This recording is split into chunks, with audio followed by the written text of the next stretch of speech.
Hello dear students. इस video में हम क्लास 10 का स्टैटिस्टिक चैप्टर नंबर 14 करने जा रहे हैं। तो उस चैप्टर में हमारे पास सेंट्रल टेंडेंसी के 3 मेज़र हैं, मीन, मीडियन एंड मॉड। तो इस वीडियो में हम मीन को कवर करेंगे, जो आपकी एक्सरसाइज 14.1 है।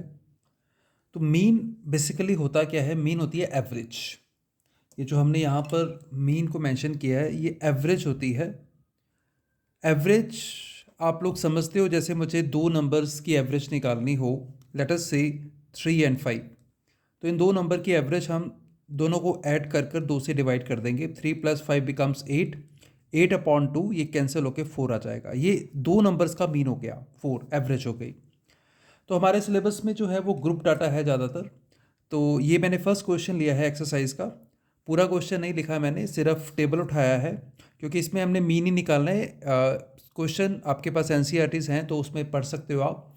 क्वेश्चन में सिंपल ही है कि एक सर्वे किया गया है एनवायरनमेंट अवेयरनेस के लिए 20 लोकेलिटीज़ का, 20 हाउसेस का एक लोकेलिटी में, और उसका हमने मीन पता करना है। Number of plants, number of houses में कितने हैं। तो स्टार्ट करते हैं, इस क्वेश्चन को समझते हैं कि मीन कैसे निकलेगा, जो मेन क्रक्स है। सबसे पहले ये जो नंबर ऑफ प्लांट्स दिए हुए हैं 0 to 2, 2 to 4, 4 to 6, ये मैंने ऐसे लिख लिए हैं। इनको हम क्लास इंटरवल भी बोलते हैं, ये जो है क्लास इंटरवल। और नंबर ऑफ हाउसेस, इसको हम फ्रीक्वेंसी बोलते हैं, तो एफ से हमने उसको लिख लिया है, और इनका टोटल सम 20 बनता है। ये क्वेश्चन में भी दिया हुआ है हमें, और वैसे भी अगर आप सम करके देखोगे 20 है। यहाँ पर ये जो आपको सिंबल नज़र आ रहा है, it is called summation, summation. Sum मतलब इनका sum, total. Summation of F means जितनी भी फ्रीक्वेंसीज हैं उनको ऐड कर लो, that is called summation F. तो ये इसका मीनिंग है। उसके बाद अब हमने क्लास इंटरवल की मिड वैल्यूज निकालनी है यहाँ पर, जिसको हम क्लास मार्क बोलते हैं। क्लास मार्क या मिड वैल्यू, इसको हम डिनोट करेंगे एक्स आई से। ये एक्स आई है क्या? 0 और 2 जैसे इंटरवल है, इसका मिड। मिड कैसे निकलेगा? वैसे तो देखो ऑब्वियस है, 0 और 2 के बीच में, 2 और 4 के बीच में, यहाँ पे 3 आ रहा है, यहाँ पे 1 आएगा। 0 और 2 के बीच में 1 आएगा, 2 और 4 के बीच में 3 आएगा। ये हमें सीधा ही ऑब्वियसली पता चल जाता है। बट अगर फिर भी डाउट हो तो हमने क्या करना है, दोनों को ऐड कर लेना है। 0 और 2 दोनों को ऐड करेंगे और 2 से डिवाइड कर देंगे। 0 + 2 हो गया 2, 2/2 कैंसिल होके 1 आ जाएगा, तो ये 1 आ गया। ऐसे ही 2 + 4 ऐड करेंगे 6, 6 को 2 से डिवाइड करोगे 3 आ जाएगा।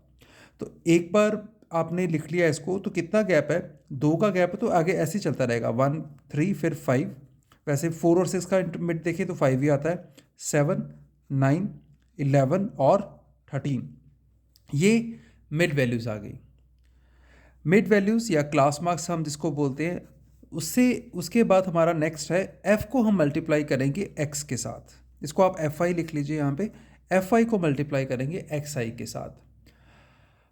मल्टीप्लाई जैसे 1 को 1 से किया 1 आ गया, 2 को 3 से किया 6 आ गया, 1 को 5 से किया 5 आ गया, 7 5 ज़ा 35, 6 9 ज़ा 54, 11 2 ज़ा 22, 13 3 ज़ा 39। ये मल्टीप्लाई करके आ गया। अब हमने क्या करना है, इनको ऐड कर देना है। 9 and 2 11, 15, 20, 25, 31 and 32, 3 6 11, 13 and 3 16, 162 इनका सम आ गया। और सम को आपने सम किया तो समेशन लिखेंगे एफ आई एक्स आई। तो ये हमारा बस यहाँ पर क्वेश्चन कंप्लीट होने वाला है। तो इसके बाद हमने सिर्फ मीन निकालना है। तो मीन का जो फॉर्मूला है, समेशन एफ आई एक्स आई अपॉन समेशन एफ आई, यहाँ पे आई लगा लें, एफ आई। तो ये हो गया 162/20। 162 को 20 से डिवाइड कर देना। तो 162 को अगर आप 2 से डिवाइड करो तो ये सीधा सीधा 8 to the 16 to 1 आ जाता है। ये पूरा पूरा कट गया, बट 0 भी है तो 8.1 आ जाएगा। तो इट इज़ 8.1। ये आपका मीन आ गया। And it is by direct method. ये डायरेक्ट मेथड यूज़ किया है, मैंने ऊपर मेंशन भी किया था, यूजिंग डायरेक्ट मेथड। इसमें हमने कुछ नहीं करना, सिर्फ मिड वैल्यूज़ निकालनी है, मतलब कि क्लास मार्क निकालना है। उसके बाद उसको एफ आई से मल्टीप्लाई कर देना है, सीधा मल्टीप्लाई कर देना, तो इसको डायरेक्ट बोल देते हैं। ऐड कर कर डिवाइड कर देना है, तो आपका मीन आ जाता है इससे। That's it is that simple. So चलते हैं हम अपने सेकेंड क्वेश्चन की तरफ, mean using assumed mean method. ये जैसे कि मैंने बताया कि मीन को निकालने के हमारे पास तीन मेथड हैं, एक था डायरेक्ट मेथड, एक अब है हमारे पास अज्यूम्ड मीन मेथड। तो समझते हैं इसमें और उसमें क्या फ़र्क है और इस मेथड से हम मीन कैसे पता कर सकते हैं। तो जैसे कि क्वेश्चन में हमारे पास डेली वेजेस दी हुई हैं और नंबर ऑफ़ वर्कर्स दिए हुए हैं, तो वो मैंने टेबल में लिख लिए। उसके बाद हमने जैसे डायरेक्ट मेथड में मिड वैल्यूज़ निकाली थी, एक्स आई निकाला था, वैसे ही हम यहाँ पर एक्स आई निकाल लेंगे जो इन दोनों का मिड वैल्यू होगा। 500 और 520 के मिड में हमें पता चल रहा है कि 510 आएगा। तो अगर तो आपको सीधा पता चल रहा है तो अच्छी बात है, नहीं तो आप जैसे मैंने बताया था कि दोनों को ऐड कर कर 2 से डिवाइड कर लो। ऐसी 520 और 540 का मिड वैल्यू 530 हो जाएगी। फिर 20 का गैप है तो यहाँ भी देखो आप 20 का गैप ही मिलेगा आपको, और आगे आप 20 के गैप से चलते रहो। फिर 540 आपको इधर देखने की भी ज़रूरत नहीं है, ये बिल्कुल ठीक आएगा। ठीक है, जो गैप इधर है और वही गैप इधर है, ऐसे चलते रहें। तो ये एक्स आई आ गया। अब हमने डायरेक्ट मेथड में क्या किया था कि एफ आई को एक्स आई से मल्टीप्लाई कर दिया था, बट अब अगर आप देखो इसमें जो एक्स आई है वो बहुत लार्ज वैल्यूज़ हैं, तो लार्ज वैल्यूज़ को मल्टीप्लाई करना थोड़ा मुश्किल हो जाता है, ज़्यादा कैलकुलेशंस बढ़ जाती हैं। तो हमने क्या तरीका निकाला है, अज्यूम्ड मीन। हम एक ऐसा नंबर लेंगे जो इनके मिड में होगा, मिडल में होगा। मिडल में जैसे ये 5 टर्म्स हैं, तो 5 टर्म्स में 2 अगर ऊपर से छोड़ दे तो ये टर्म जो है वो हमारी मिडल में आ जाती है। तो इसको हम 550 चूज़ कर लेते हैं। उसके बाद हम क्या करेंगे, डी आई निकालेंगे। डी आई होगा हमारा एक्स आई माइनस ए। इसको निकालने से पहले मैं आपको एक और बात बता दूं कि अगर यहाँ पर 6 वैल्यूज़ हो तो हमारा ए आई क्या निकलेगा, ए क्या निकलेगा। तो जो 6 वैल्यूज़ आ जाएंगी, मान लो यहाँ पर आपका 610 भी आ जाता लेट अस से, तो 6 वैल्यूज़ हो जाती तो ये दोनों हमारे मिडल में आ जाते। तो मिडल में आने से आप इन दोनों में से किसी एक को ए चूज़ कर सकते हो, वो आपकी चॉइस है, उसमें कोई गलत नहीं होगा कि आपने 550 लिया या 570 लिया। तो हम अब यहाँ पर तो ऐसी कन्फ्यूज़न है नहीं, तो हमने चूज़ कर लिया है ए को 550। तो डी आई क्या है हमारा, एक्स आई माइनस ए। तो 510 में से 550 माइनस करेंगे तो आ जाएगा हमारे पास -40, माइनस करके 530 माइनस 550 आ गया -20, माइनस करोगे 0। क्या माइनस कर रहे हैं हम, ए, मतलब कि 550 सब में से माइनस करते जा रहे हैं। 570 में से 550 माइनस होगा 20, 590 में से 550 माइनस होगा तो 40 आ गया। तो ये डी आई आ गया। ये स्टेप हमने एक एक्स्ट्रा किया जो हमने डायरेक्ट मेथड में नहीं किया था। अब हमने नेक्स्ट क्या करना है, अब एफ आई को इस डी आई से मल्टीप्लाई करेंगे रेदर देन हम उसको एक्स आई से मल्टीप्लाई करते हुए। तो अब इससे देखो एफ आई की मल्टीप्लिकेशन थोड़ी ईजी हो गई। इससे मल्टीप्लाई करना, 51 को 12 से मल्टीप्लाई करना, रेदर 51 को 40 से मल्टीप्लाई करना आसान है। तो 12 को 14 से मल्टीप्लाई करते हैं, तो 12 को 4 से जब मल्टीप्लाई करेंगे तो आपका आ जाएगा ये 480, पर माइनस का आएगा। 14 को 20 से करेंगे 280, 8 को 0 से करेंगे तो 0, 6 को 20 से करोगे तो 120, और 10 को 40 से करेंगे तो 400। अब इसका हमने समेशन निकालना है, summation F I D I equals to, तो नेगेटिव वाली टर्म्स को हम पहले अलग से ऐड कर लेते हैं। 0 6 कैरी 1, 4 एंड 2 6 एंड 1 7, 760, और पॉजिटिव वाली टर्म्स को अलग से ऐड कर ले 520। अब इन प्लस माइनस माइनस हो जाएगा तो साइन भी माइनस का आएगा, तो इनको माइनस करेंगे 0 4 एंड 2, तो 240 आ गया हमारा। और इधर से अब हमने समेशन एफ आई भी निकाल लेना है। समेशन एफ आई आपका ये ऐड होके 10 20 30 40 50, ये आपका 50 आ गया। तो अब बस हमने मीन का फॉर्मूला लगाना है। अब मीन के फॉर्मूले में अज्यूम्ड मीन मेथड में थोड़ा चेंज है कि जो आपने ए यहाँ पर माइनस किया था, अब यहाँ पर फॉर्मूला में ऐड हो जाएगा A plus summation F I D I upon summation F I. देखो डायरेक्ट मेथड में सिर्फ ये था हमारा, अगर मैं आपको दिखाऊं, डायरेक्ट मेथड में हमने सिर्फ ये किया था, क्या किया था, एफ आई को एक्स आई से मल्टीप्लाई कर दिया डायरेक्ट। ठीक, और सीधा डिवाइड करके हमारा आंसर आ गया। और अब अज्यूम्ड मीन में हम क्या कर रहे हैं कि इसको स्टेप को एक्स्ट्रा कर कर एफ आई को डी आई से मल्टीप्लाई कर लास्ट में हम फॉर्मूला में ये चेंज लेके आ रहे हैं। तो सिर्फ इतना सा चेंज है। सो अगर हम लिखें ए की value 550 plus F I D आई है हमारा -240 अपॉन 50, तो इसमें ब्रैकेट डाल देते हैं क्योंकि दो साइन आ गए, तो ज़ीरो के साथ ज़ीरो कट गया।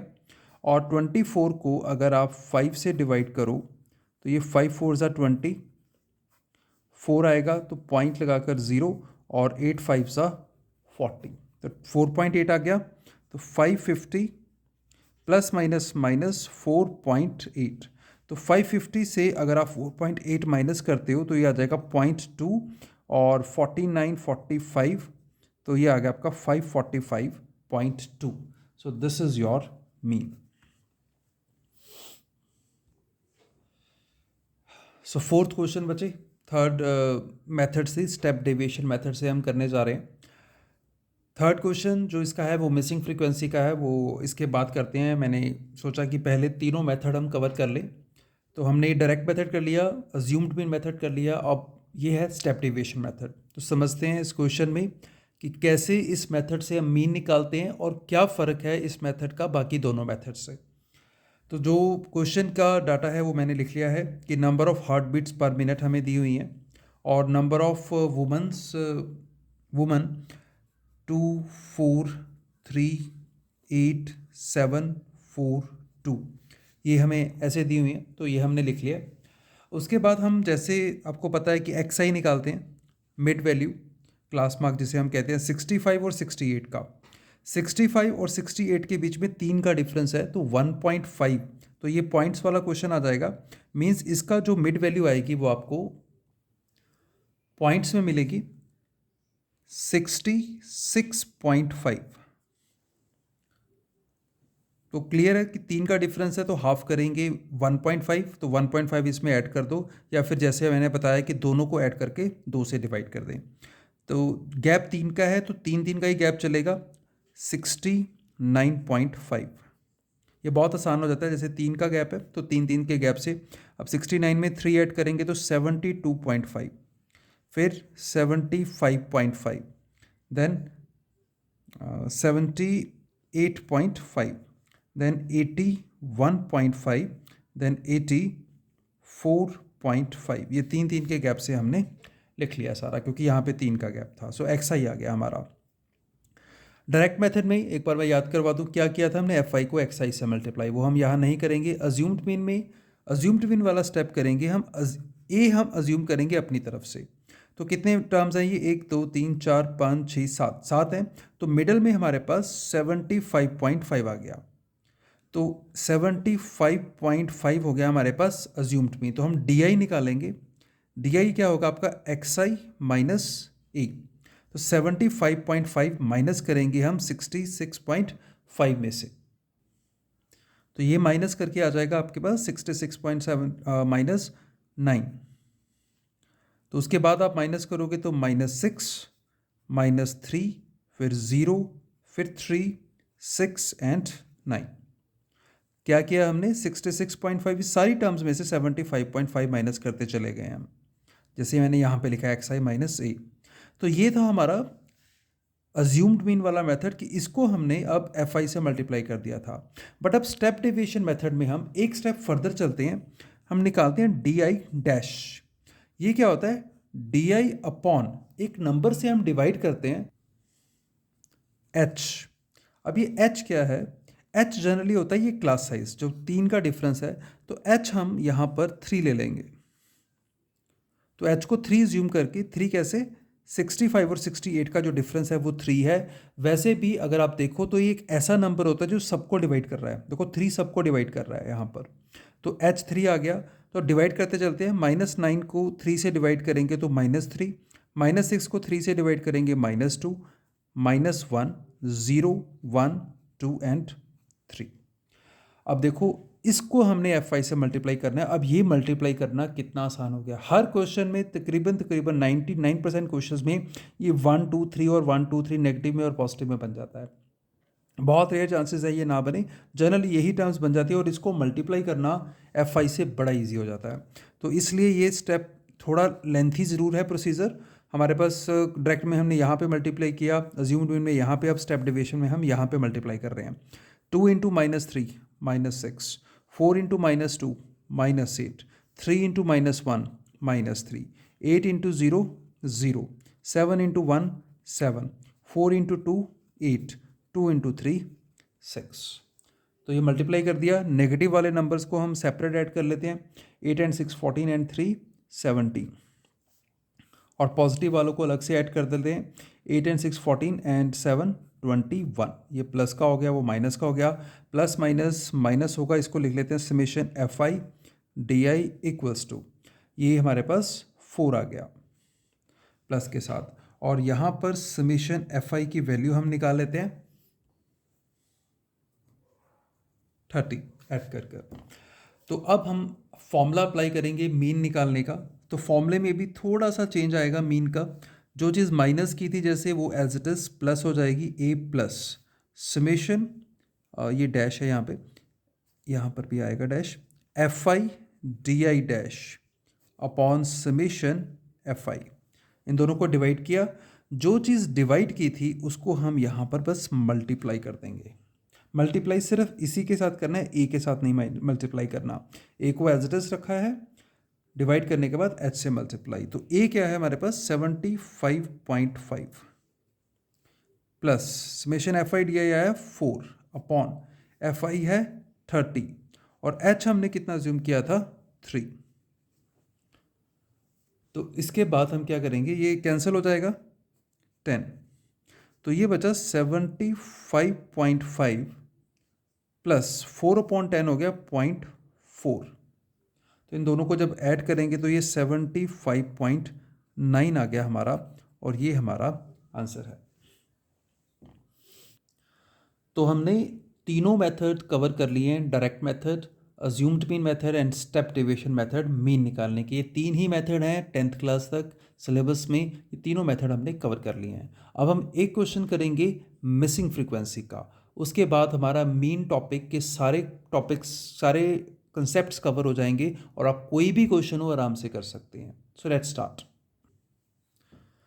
तो स्टूडेंट्स, ये है आपका थर्ड क्वेश्चन एक्सरसाइज का, जिसमें एक नंबर F यहाँ पर आप देख सकते हो, ये मिसिंग है फ्रीक्वेंसी, इसको मिसिंग फ्रीक्वेंसी क्वेश्चन बोलते हैं। ये डबल मिसिंग भी आता है, ये फिलहाल एक सिंगल मिसिंग फ्रीक्वेंसी का क्वेश्चन है। डबल मिसिंग हम मीडियन में कवर कर लेंगे या मॉड में देख लेंगे। तो इसमें क्या है कि जैसे आपको फ्रीक्वेंसी दी हुई है तो एक नंबर नहीं है, सिंपल। तो प्रोसेस वही है, पहले हम XI निकालेंगे, मिड वैल्यू 11 और 13 की मिड वैल्यू आ जाएगी आपकी 12, 13 और 15 की 14, वही 2 का गैप चलता रहेगा। आप 16 18 20 22 24। मिसिंग फ्रीक्वेंसी में स्टूडेंट्स या तो आप डायरेक्ट मेथड यूज़ कीजिए। देखो अब ये हमारी चॉइस हो जाती है कि हम, अगर मेंशन नहीं है कि आपने डायरेक्ट मेथड यूज़ करना है या स्टेप डेविएशन या अज्यूम्ड मीन, तो चॉइस कैसे करनी है। अब ये डाटा मुझे ज़्यादा बड़ा लग रहा है कि अगर मैं मल्टीप्लाई करता हूँ तो बड़ी बड़ी टर्म्स है ना, 16 को 9 से, 14 से, 18 को 13 से, तो कुछ थोड़ी बहुत बड़ी, इतनी ज़्यादा बड़ी टर्म्स भी नहीं है। तो इसको डाटा को छोटा करने के लिए हम नेक्स्ट स्टेप्स के पास जाते हैं। तो हम DI, इसमें नेक्स्ट स्टेप में इसको स्टेप डेविएशन मेथड से कर रहा हूँ। तो DI हम XI माइनस A लेंगे। तो A क्या चूज़ करना है आपने, A जनरली मैंने आपको बताया था कि जो मिडल वैल्यू होती है, जैसे ये 7 एंट्रीज है तो मिडल वैल्यू 18 आ जाती है। बस आपने ये ध्यान रखना है कि ये F के सामने ना आए, ये सामने नहीं है, इट इज़ ओके देन। अगर ये सामने आ रही है तो या तो आप अपना A चेंज करो या फिर आप डायरेक्ट मेथड अप्लाई करो। तो A को हम 18 लेके चल रहे हैं। इसका रीज़न ये है बच्चों कि अगर आप माइनस करो, उसके बाद जब माइनस करोगे तो आगे 0 आ जाएगा, 0 को F से मल्टीप्लाई करेंगे वो 0 हो जाएगा, तो F निकलेगा नहीं वहाँ से। तो 18 को माइनस करते हैं, 12 माइनस 18 इज -6, -4, -2, 0, 2, 4, 6, ये हमने माइनस कर लिया। उसके बाद मैं DI डैश निकाल रहा हूँ, डैश हो जाएगा DI अपॉन H। H मैंने आपको बताया था ये जो डिफरेंस होता है वो होता है, तो H हम यहाँ पे 2 लेके चल रहे हैं।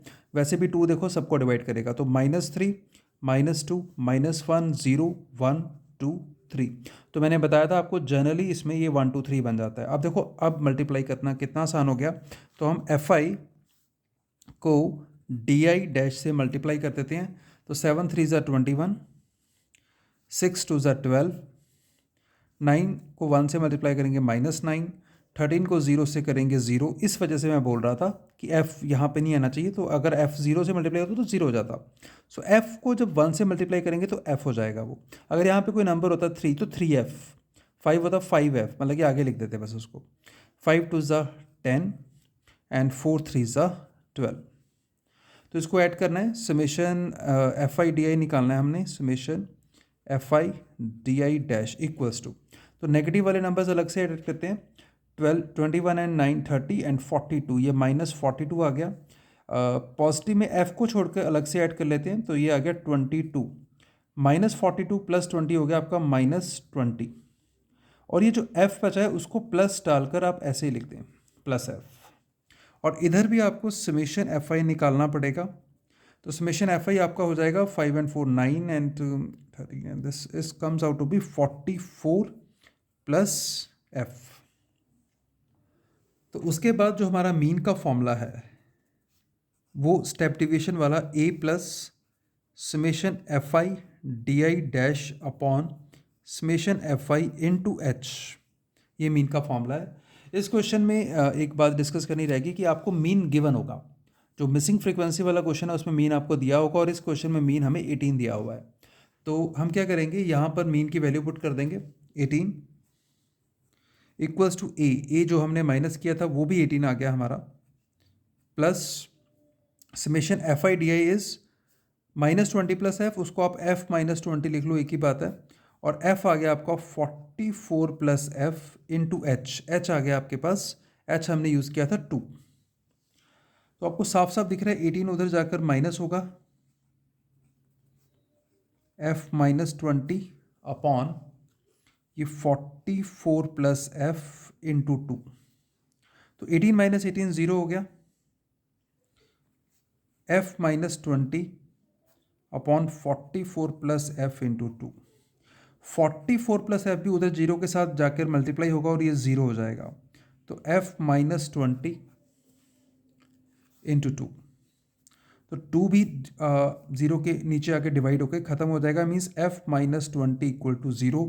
तो f की वैल्यू आपके पास लास्ट में 20 आ गई। तो बिल्कुल भी मुश्किल नहीं है। मिसिंग फ्रिक्वेंसी में हमने पहले पूरा टेबल, जैसे हम मीन निकालते हैं वैसे टेबल बना लेना है सारा। उसके बाद जो फॉर्मूला है हमारा, अगर आपने अज्यूम डिवीजन मेथड यूज़ किया तो उसका फॉर्मूला, अगर आपने स्टेप डिवीजन यूज़ किया तो उसका फॉर्मूला लगाकर आपने बस वैल्यूज़ डालनी है और आपकी मिसिंग फ्रिक्वेंसी आपको पता चल जाएगी। तो इस क्वेश्चन के साथ बच्चों मैं इस एक्सरसाइज को यहीं पे ख़त्म कर रहा हूँ, क्योंकि बाकी जितने भी क्वेश्चंस हैं वो आप इनमें से किसी भी मेथड से कर सकते हैं, जो आपको मेथड क्वेश्चन के अकॉर्डिंग कन्वीनियंट लगे। मैं आपको एक बार लास्ट टाइम ये बता रहा हूँ कि डिसीज़न अगर आपको लेना हो कि कौन सा मेथड लगेगा तो वो डिसाइड करता है आपका ये xi। अगर आपको लगता है कि xi की वैल्यूज़ कम है, डायरेक्टली मल्टीप्लाई हो जाएंगी, ईजिली हो रही है, तो डायरेक्ट मेथड लगाइए। उसके बाद अगर आपको लगता है नहीं वैल्यूज़ ज़्यादा हैं, आप उसको कम करना चाहते हो, तो एक स्टेप कर फिर मल्टीप्लाई कर दीजिए, वो अज्यूम्ड भी मेथड हो जाएगा। आपको यहाँ भी लगता है कि नहीं अभी भी वैल्यूज़ ज़्यादा है, मुझे और कम करनी है, तो आप स्टेप डेविएशन मेथड लगा के कर सकते हैं। तो ये पर्पज़ है तीनों मेथड्स का। So that's it. इसी के साथ आपका मीन ख़त्म हो गया। अब हम नेक्स्ट मॉड करेंगे, उसके बाद हम मीडियन कर इस चैप्टर को ख़त्म कर देंगे। ये बहुत इंपॉर्टेंट टॉपिक है, इसमें से क्वेश्चन आता ही आता है एग्ज़ाम में। तो स्टूडेंट्स, अगर आपने इस चैनल को सब्सक्राइब नहीं किया है तो कर लें, ताकि आपकी नेक्स्ट वीडियो जब भी अपलोड हो वो आप तक डायरेक्टली पहुंच जाए, और बेल नोटिफिकेशन को ज़रूर प्रेस कर लें। Thank you very much.